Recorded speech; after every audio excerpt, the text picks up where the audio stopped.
So good morning, ladies and gentlemen. We are here in Bangkok and we are going to do one lap of the lake with me. I got a girl that compliments my fly, and when it goes down, I know she gon' ride. I finally got somebody I can call. So, good morning, Bruno. Good morning, everyone. You just And finished your training session. How was it? It was really nice and warm, I guess, here in Bangkok, but really satisfying to finish. I finally got somebody I can call mine. Well, I guess it's commitment. We had a goal with my brother Daniel, and nothing could stop us. I mean, not even the not ideal condition, and we made this lake become ideal for our training. And yes, we're committed. And after a little bit, you almost go crazy doing 40 kilometers on a lap of 1 kilometer. But hey, even athletes are running in circles in the stadium, so if they can do it, we can do it. My one time for the one time. I got a girl. Yes, definitely. Paddling, it's a big part of our life, but almost the bigger part is running. I'm running almost every day, so even my clothing, my legs and everything shows it off pretty much that running, it's a huge part of our training, not only for the cardio part and the training of our lungs and heart, but also for the digestion. It's really helping to shake down every unused thing in my stomach, I guess, and running, it's a huge part. But then I do CrossFit free body training. I'm not really a huge fan of using weights and creating big mass of muscles. I'm more for endurance and lean muscles. And yeah, CrossFit and free body exercises, pull-ups, sit-ups are a huge part of my daily routine. And definitely yoga and stretching, that's a key point in my training, because after a little bit, you can't really train more in time and in intensity. So you have to notch up the quality of your training. And I really believe that with stretching, you can create better muscle types, and then you can, of course, perform better. So that's the aim to achieve. So. Compliments my fly, and when it goes down, I know she gon' Favorite snack is chocolate and banana. These are my two secrets, and I'm lucky enough to have Pot Chocolate from Bali as one of our sponsors. It's an organic, high-quality superfood, and we saw that chocolate, it's a really good superfood and nutrition while racing, and it also makes you happy. So it's a win-win situation because it tastes good and feel good after. But definitely as favorite snack and safest snack that I usually use, I have to go with banana, because it's really healthy and you can use it pre-race, during the race, after the race, and you can find it everywhere in the world. So that's my favorite snack, I think. I finally got somebody I can call mine. My one time. I have to say the 11 City is still a big point in my heart and in my season. But as a scenery, I think the Florence Paddle Games was one of the more heartwarming experiences of this year for me, growing up in Italy and going back there racing. It was a really cool experience, and I really like to support a new event too. But otherwise, definitely PPG and all the events, San Sebastian, where we have a little bit of wave, it's always exciting because it's more like a motocross event, that there is adrenaline, action, and some carnage most likely. So that's a complete different type of experience, and I definitely like that.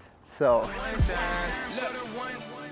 I remember when we were still in college and your girls. Well, how I approach it is that it's an event of 3 months. I don't consider it singular events, but I look at the whole 3 or 2 months of events, and that's how I train. So during the week between the events, I would always train as it was a normal training period, and then I almost consider the event itself a really hard training.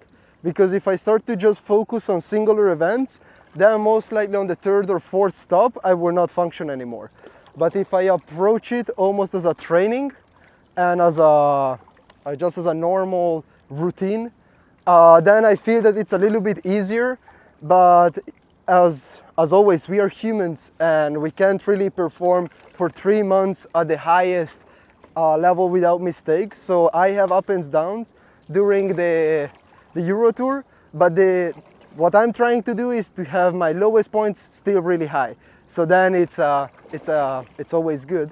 But I just love the Euro Tour in general because we are going in the most beautiful beaches and cities of Europe, and it's a really good atmosphere, a good tour, good organization. So I'm most likely going back also next year to do the whole Euro Tour, because why not? Your girl's boyfriend, friends was always trying to holler, not a lot. Change since Well, it was really interesting because, as most of the people know, you feel really weird after the 11th city for probably 3 weeks or almost a month. Your body just wants to relax, but I knew that I have to do good in California in PPG, and that's 3-week times from 11 cities. So I decided this year to jump into something new, and I decided, all right, straight after the 11th city I will go to New York, and I will eventually enter a SUP race and then a SUP surf event too. That was a really new thing for me and a new experience.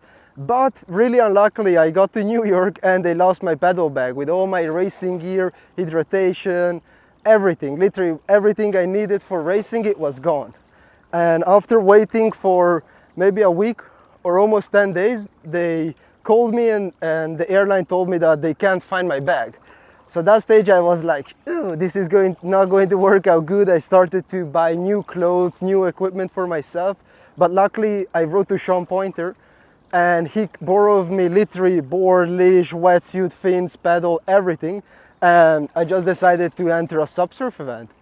And it was the best decision, I guess, of my life, because I had heaps of fun. I kept on training and moving after the 11th city. I was feeling good. I made a lot of new friends. So from a really bad situation when I pretty much lost everything I've been working for, I just stood up and looked at it in the fun way, and I had a really good week of surfing with all the best surfers of the world, and I loved it.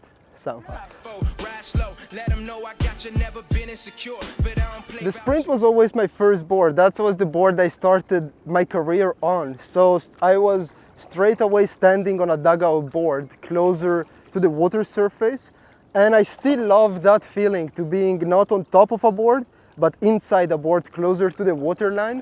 And somehow just the shape of a flat water board, the shape of the nose, makes me excited to go faster. And every time I take a stroke, I see the speed coming up on the nose of the board, and it just makes me want to go faster and faster and faster. So that's why I guess I always stick to the Sprint.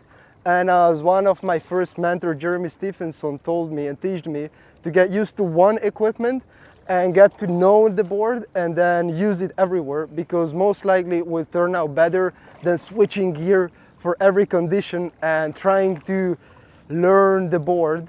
Because now I'm pretty confident that I know every segment of that board. I used it in every condition, starting from overhead waves, downwinders, beach race, long distance flat water, long distance ocean.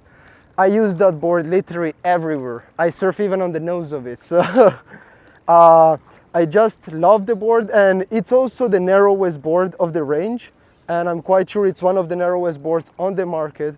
So for me, it just makes sense to learn to use a board and then stick to it in every condition, because I prefer to know what's gonna happen under my foot than eventually have the best board for the water condition. So that's why I always love my Sprint. Don't care who you were before or what they say about you. We fresh like air, no. Well, I'm almost totally sure that I can't, but I can assure everyone that the boards will get faster, as we have the criteria while we are testing the new boards, that every board has to be one board length faster on 50 stroke than the previous year. So that's the criteria for creating a new board here at Starboard, and we every year work till we don't achieve it. So the next board in 2020 is going to be faster than the 2019, at least of one board length of 50 strokes. And well, if you made the calculation, you can realize that on a 10-kilometer race, it can make a huge difference. So let's watch out for the Starboard. Fresh like air, no pollute. When you came too far, there's no fluke. When you on my arm, you look great. Well, my favorite board, apart from the Sprint and all the racing category, I spend as a hobby always SUP surfing. So my sub-surfboard usually is the Insane model, the 7.2x24. And I feel that it's a really, really good surfboard. It can give me all the adrenaline I need, even though sometimes it's hard. So I would love to go out with a 9.0 longboard and just take it really easy, do some easy, nice nose rides and just carve on the wave. And yeah, like, I don't know. Honestly, I spend almost all my times on Raceboard, even on waves. Even when I'm not training, I love surfing with the All-Star, with the Sprint. And it's really it's not up to the board, it's more up to how you feel out there. And I usually feel really good being out in the water. So I'm always having fun beside what board I'm standing on. Actually, once I managed to do kick flips with the board, like to literally flip it up and jump and stand on the other side. But then I don't do that anymore because on one side it's like I managed to flip it, then I wanted to flip it back and literally just and like knocks myself down, and that's never too good. No. I remember when we were still in college and your girl's boyfriend friends was always trying to holler, not a lot. Chain sin stand, but they don't want these problems. Let the top fold, ride slow. Let them know I got you, never been insecure. But I don't play about you, don't care who you were before or what they say about you. We fresh like air, no pollute. We didn't came too far, this no fluke. When you on my arm, you look great. Let them hate, cause they on mute. And girl, I brought you around my mom and them. Now I can't come around without you. I got money and respect, but you know that pussy's power. Type that make any man feel rejection. I was no coward. Got your heart in my possession. Guess you can say it's ours. You fine like, let me just say you gifted. No understatement, let me rephrase it. You so exquisite. I'd be dumb if I didn't turn you into my missus. Been through your ups and downs, but with me you only get lifted. I got a girl that compliments my fly, and when it goes down, I know she